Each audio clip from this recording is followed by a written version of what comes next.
This is one of my childhood experiences that was really damaging then, and now it's a poem. So that's what happens to damaging experiences. They become art later.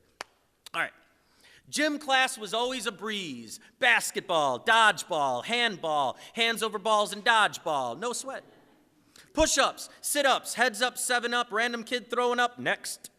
The shuttle run, the half-mile jog, the crab walk, the mother-grabbing crab walk. I love doing the crab walk all the time, please. You put a stable of pommel horses in front of me, nothing posed a threat to a boy who collected presidential fitness awards like they were winged molasses fireflies. That was until a 4th grade unit on square dancing. Now, at first, I yawned over the monotony of such a pedestrian challenge. I did know how to polka, after all, hello.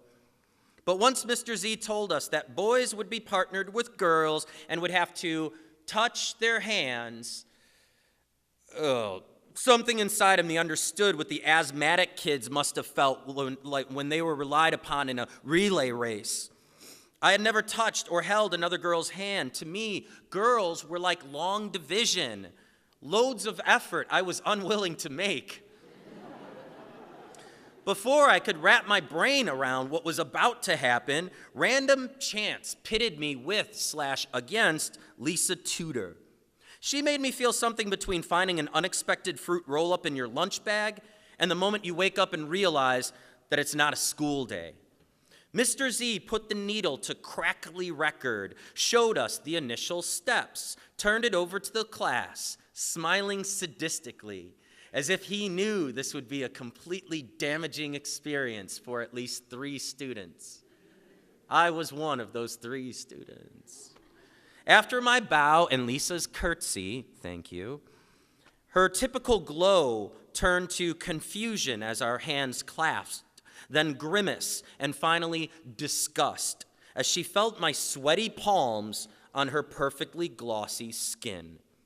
She tried to remain polite, but 4th grade is not polite. Even though my steps were in time, my leading bound to the beat, my posture that of a square dancing virtuoso, she could not hide the revulsion on her usually soft face. Suddenly there was no fruit roll-up. In its place was a stowaway cockroach. It was a Monday morning, and I woke up and had wet the bed. We never exchanged words, "You is right." If she had said something about her level of repugnance to my clammy palms, I could have just apologized or had a self-deflecting, humorous barb to deflect attention. Instead, we danced in silence for the longest 3 minutes of my 4th grade life. When Mr. Z finally barked off, "Switch to your left," I rubbed my hands down my sensible slacks, attempted to regain composure for my next counterpart, but terror reared its ugly head again. The next unsuspecting debutante was greeted with glistening hands, mortified eyes proceeded, and she responded predictably harsh. By day 2, I was known as Swamp Paws. A catchy term. It stuck for a while. Girls I hadn't danced with approached me with apprehension. I knew then that word had spread around the estro side of the class. It always did. That week created a trajectory upwards in the amount of perspiration I emitted and downwards in amount of confidence I displayed. From that day forward, my pores would open to the requests of my fears, willing my way to an uncomfortable state of moistness that I still cannot wring out.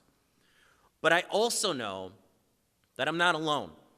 I can detect fellow mucky-handed brothers and sisters when they squirm through quick handshakes, repeatedly wipe their brows, or keep their arms down suspiciously when wearing light t-shirts. For those of you who don't know what it's like to put your hand down and pick up a piece of paper, hug a woman only to realize you left a palm print, or wake up and feel like you peed everywhere, don't worry. Being wet doesn't hurt. It's like playing in the rain, except you don't have to worry about being struck by lightning. Plus, you could really fly down water slides. Thanks.